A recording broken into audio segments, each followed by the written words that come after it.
Welcome to another Switch news roundup on the channel. In this series, I basically round up all of the Switch news that basically interests me. So I'm just going to kick things off with Nicholas. I might have pronounced that wrong, but the dev behind The Binding of Isaac Afterbirth Plus may have gotten himself into trouble just because they posted a image of the Switch UI, but the background was in black instead of white, so that suggests that you will be able to change the background colour at least.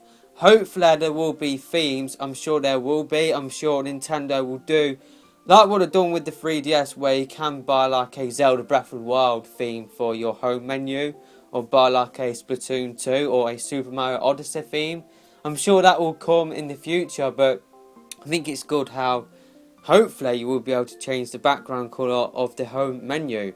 I'm not sure whether that might just be limited to the dev kit, or maybe that will be in the final retail version as well. But basically, Nicholas confirmed that 1001 Spikes and the Cave Story, I do believe, will be coming over to the Switch, as well as Red Out and The Binding of Isaac Afterbirth, which is also a launch game in North America.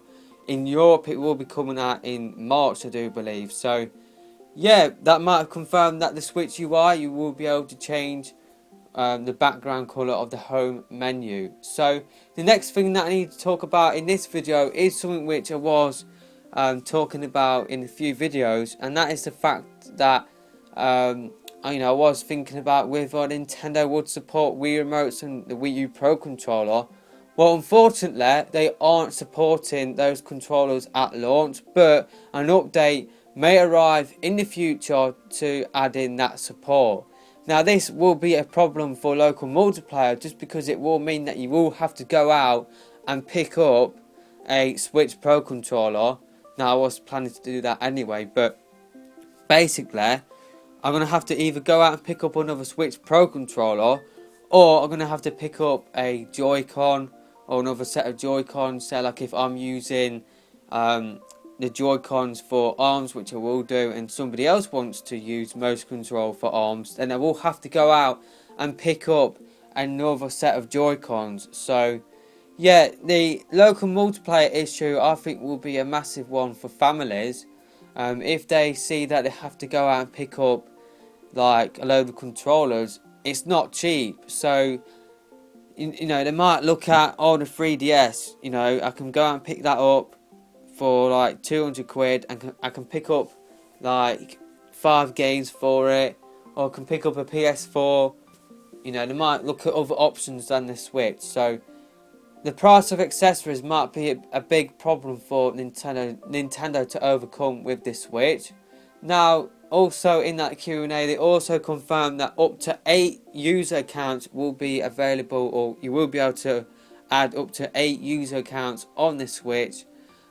So that is pretty cool. So the last thing is something which I'm not really too happy about in how they went about it, and that is the fact that Titanfall 2 will not be coming out for the Switch, and pretty much the dev laughed at that possibility, and pretty much he slagged off Nintendo. I really don't think they are in a position to do that, just because Titanfall 2 sold really crap, hence why there was a free trial weekend on the PS4.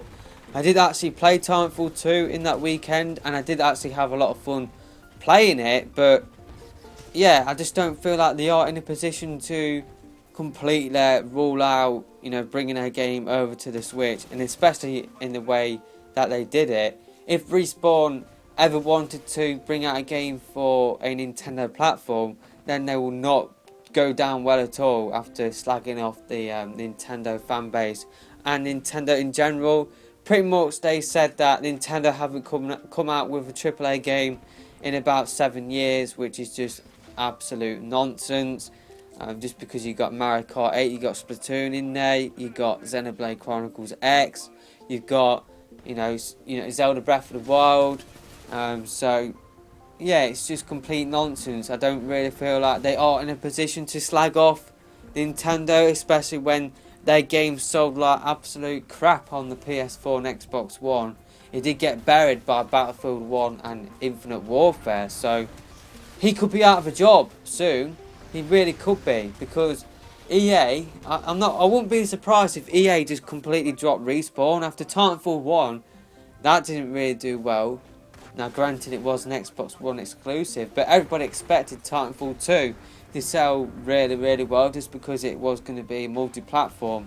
It wasn't going to be Xbox One exclusive, but it didn't. It didn't sell that well at all, so it wouldn't surprise me if EA completely dropped Respawn, and then that idiot will be out of a job. So I think this guy needs to learn a little bit of class.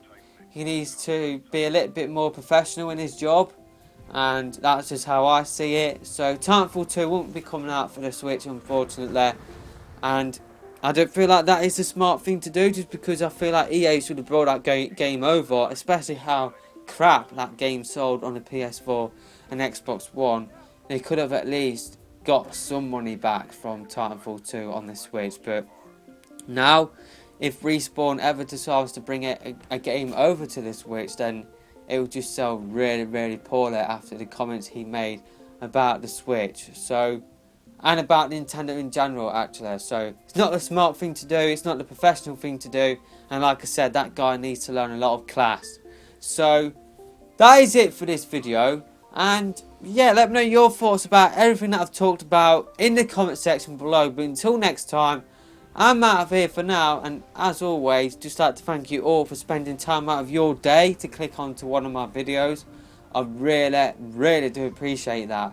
But until next time, I'm out of here for now. Goodbye.